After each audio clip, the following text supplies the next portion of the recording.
Hey guys, this is lecture number 6 for communication development disorders, and today we are talking about kindergartners, which is super exciting. Um, some things that you need, like we have been doing, you need your notebook. Go ahead and go into the table of contents. Write down lecture number 6 for kindergartners, and then go to your next clean page. In your notebook, title it lecture number 6, make sure there's a page number there, and we can get going. You do need a strong internet connection because you're going to be toggling back and forth probably at least 6 times to watch different videos and listen to different read alouds off of YouTube, off of books that we are going to listen to. So hang on tight because we're about to go to kindergarten. Let's get started. Of course, we are going to go through those 5 developmental stages of language as we go through here, just like we did in infancy, toddlers, and preschool. So, kindergarten in phonological knowledge, we're first going to talk about oral language, and then we'll go to written language, because in kindergarten, they now have acquired both oral language and written language. For oral language, they have an awareness of sound patterns. They can say silly Sally, and they know that they both start with the same sound as snake. They can distinguish between beginning and ending sounds. That silly starts with a S and it ends with an E. And alliteration and rhyme. The perception of rhyme and alliteration are the forerunners of being able to distinguish phonemes. And perception of rhyme helps children see similarities in spelling patterns, which is something that is going to be very helpful for them as they are going through inventive spelling and then more conventional spelling. I would like for you to go to the kindergarten module on Canvas and listen to Silly Sally by Audrey Wood. I would like for you, as you are listening to this book, note and write down some of the alliteration that there is. Write down how this book is helpful for kindergartners, and how would you use this in a kindergarten classroom. Think of an activity that you can attach to this book. Don't stress out about it. Don't go look up something. Just what comes to mind first? What could you easily do just off cuff with the book Silly Sally? So pause this, go to Canvas, watch Silly Sally, and then come back to me. That was oral language and phonological knowledge, and now we're going to be talking about written language. So, children's early spelling attempts provide evidence of their language acquisition. It provides evidence on what language that they have taken in. But not knowing standard spelling, children will, of course, invent ways to represent the sounds that English has. And you're going to see maybe when you first look at a child's spelling that it doesn't make any sense, but then maybe when they say the word and they sound it out, maybe they say the word a little bit funny, it begins to make sense.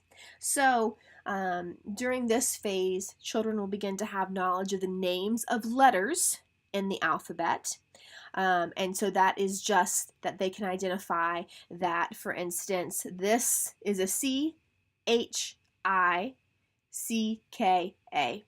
If you think about it, the English language has more than 26 letters because, let me see if there's any easy ones here. This is an M, and this is an M. So they have to identify the M 2 different ways. This right here is an A. This is also an A, and this is also an A. Just right there are 3 different A's that they have to identify. And with children this young, that makes a big difference. If you've learned that this is an A, and then you suddenly get into text and you see this weird thing, they're not going to connect that both of those are A's. And so the knowledge of those names is a big to-do. Kindergarten children will begin to focus on letter sound connections in reading, and so they might know that B, boom starts with B. They're going to start to connect some of those letters. It is very natural for them to understand the sound that their letter makes that begins their name. Like Oliver knows that Oliver starts with O and orange. His favorite color, his name, his favorite letter. What you run into is, for instance, Charlotte starts with a C, but typically C's don't make a sh sound. And so sometimes that can be a little bit confusing. The English letters, again, English language has 26 letters with 44 phonemes, and that is going to equal some inventive spelling, because with 26 letters, we are getting 44 sounds out of that. If you have taken phonics, you will understand that a letter or letter combos can make several different sounds. Even if we just talk about like the letter Y, all of the different sounds it can make of E, I, Y. I'm sure there's more. I'm not up to date on my on my flashcards for phonics, but this is of course going to lead to inventive spelling. There's about a 4-minute video from Reading Rockets, which is an educational group of videos that I really enjoy. And so this one's about inventive spelling. And so I want you to toggle back to Canvas, look in our module, and I want you to take some notes on this inventive spelling. What is this teacher doing well? I want you to put a plus sign, a minus sign, and a question mark. What are they doing well? What did you really like? What did you not like? Because being a strong educator means that we're going to critique other people's work. And then next to the question mark, tell me something that you might have a question on that we can discuss in class. So pause this and then come back to me. Okay, so you've seen Reading Rockets. And you saw how well that teacher really worked with inventive spelling. I now want you to go back and listen to Chicka Chicka Boom Boom, and I want you to tell me how that particular book can help with knowledge of the names of letters. Just like Silly Sally, I want you to tell me something that you notice, why this is appropriate for this age level, and then an activity that you can quickly tie, just an idea, that's something you can do to make this book more impactful in your classroom. So go ahead and listen to Chicka Chicka Boom Boom and then come back to me. Okay, hopefully you enjoyed that rendition of Chicka Chicka Boom Boom. I love that book and I love that particular reading. Okay, so let's keep going. We're still in kindergarten. We're still in phonological knowledge. Children's early spelling attempts have been classified into 3 categories, okay? So we have pre-phonemic. That's when the letters have no connection to written sounds. So they they know that letters have sounds, but they don't know that they're connected whatsoever. Phonemic, they know 1 or 2 sounds represent a word, like O for Augie. We used to say that all of the time. So 1 or 2 sounds represent a word, and then 1 letter represents each sound in the word. Okay, so do you see how we're developing? And then this transitional phase is when students have the use of conventional spelling and consonant and vowel patterns. You will see that at the end of kindergarten, definitely by 1st grade, they'll be strong in that. Let me look at my notes here. Teachers totally need to be patient and understand the difficulty in understanding the English language. And this is for children who have had the English language their whole entire life. It's difficult, let alone our ESL students that are toggling between 2 different languages. This next video I want you to watch is called The Alphabetic Principle. I want you to watch this teacher. Plus sign, minus sign, question mark. What does she do that you would happily steal? What does she do that maybe you would change, something you disliked? And then a question you have about her practices that we could discuss in class. So pause this and then come back to me. In kindergarten, we've moved on to semantic knowledge. A higher vocabulary will lead to better reading comprehension. And really, as soon as a baby is born, we are building that vocabulary. And it makes sense. If a child is trying to sound out a word and that word already exists in some schema in their brain, they're going to be more easily to identify that word than if they've never heard it ever.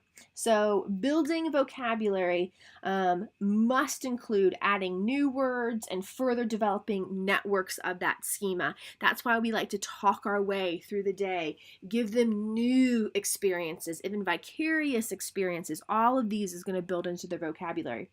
By the time they get in about kindergarten, they're going to have a speaking vocabulary of about 1,500 words and a listening vocabulary of 4 times larger. And so maybe they would never use the word marsh speaking, but they would understand what a marsh is. I absolutely love this book and couldn't find any read alouds that did it justice. So we are going to listen to marsh music in class, but it is a fantastic book about how it is introducing music language to children and how they tie it into nature. This vocabulary development is a major goal of the language arts curricula in kindergarten, and this is just one very practical way to build up those 1,500 words is by listening to different books that have purposefully placed vocab that might be something different than they're used to. In kindergarten, children begin to appreciate figurative language. The use of and the understanding of similes and metaphors provide evidence of semantic knowledge. So if they're able to understand it, if they use it, that's fantastic. They're really understanding the system of language. Humor is encouraging. By reading books that have humor, you're encouraging a sense of humor, and that can foster language and vocabulary enrichment, and it's really important. I always think it's really sweet when you see a kid or a group of kids and one of them actually thinks something is funny. Typically that's going to be your smartest kid in the class, and then everybody else just laughs because that one child is laughing. But you can tell a sense of humor and intelligence are linked. They don't understand the joke, and so therefore they don't find it's funny. So we really want to kind of foster that sense of humor. This book called Naughty Little Monkeys, Children Love, same thing. I want you to tell me how this is appropriate for a kindergarten classroom, and then what's an activity that you could use in your classroom to kind of build up this book. This book is great. It builds humor, vocabulary, and reviews those ABCs. So take a moment, flip back to Canvas and into our module and listen to Naughty Little Monkeys and then come back to me. Moving to syntactic knowledge in kindergarten.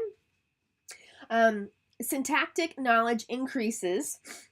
As it increases, it allows children to communicate more complex ideas, which is really important for kids this age. They're going to be able to construct basic sentences with little difficulty. Their average length of utterance, remember that, is about 5 to 7 words. And typically, they are really mastering subjects like I, you, she, he, they, objects, me, him, her, them, reflexes, myself, himself, herself, themselves. They're being able to, they should have this mastered. Pronoun usage, they are really, should be able to, again, that should be developed at this point. And then verb phrase expansion, an increase in the number of adverbs that they're going to use. This is also because they're reading books that are typically more complicated in sentence structure. That's going to include more of those adverbs, and they're going to begin to write, and so we're encouraging them to describe what they're writing more. You did not see the car, you saw the red car, or the fast car, or the fast red car drive down the gravel road. We really want them, and we really start to encourage this idea of adverbs and adjectives to help them become better speakers, readers, and writers. Moving to morphemic knowledge. moving to morphemic knowledge, it increases as children become more aware of morphemes in oral language. They're going to become more accustomed to verb tenses, comparatives, and superlatives. Um, they are going to, again, understand teach, teacher. The idea of putting past tense on things or even changing words completely when they are from past tense. There is a book in this module on Canvas called that Things That Are Most. And I want you to listen to this book and tell me why it works in kindergarten again, and how would you use it? What little activity could you attach to this for kindergarten? So you are looking for Things That Are Most, link back in Canvas. Listen to that and then come back to me. Pragmatic knowledge in kindergarten. Of course, that is our last level here. But kindergartners really begin to use language to tell stories, direct or boss peers, express pride, do role plays, engage others as a resource for help or information, and gain and hold attention. These kids are really learning how to use their oral language. Children's pragmatic knowledge of language is influenced by not only the variety of social settings they experience, meaning they've gone to the theater before, they've gone to a museum, they've gone to a zoo, they've gone to soccer practice, a doctor's office, a vet's office. They understand that all those different social settings, with pragmatic knowledge, all of those settings change how we speak. But they also begin to understand that the frequency of those opportunities and their interactions as listeners speak and listen. So they are, as they go to these different places, they are picking up social cues from people. Pragmatic knowledge will really determine a child's competence in communicating and participating in various social situations, which is why it is so important to bring your kiddos places and talk them through things and giving them those different experiences. It also shows children who understand appropriate conversations. That is pragmatic knowledge. What is appropriate conversations with different people in their lives? What things can I tell Granny? What things can I tell Mommy? What things can I tell my friends? It gives them reasons to write. They want to list things, write stories, write letters. That's coming out of pragmatic knowledge. And then, of course, storytelling, understanding genres and what type of story to tell, with what tone. All of these things is pragmatic knowledge in kindergarten. We have some fun and exciting things planned as we become kindergartners in the classroom. So I'm looking forward to that, and I will see you guys tomorrow.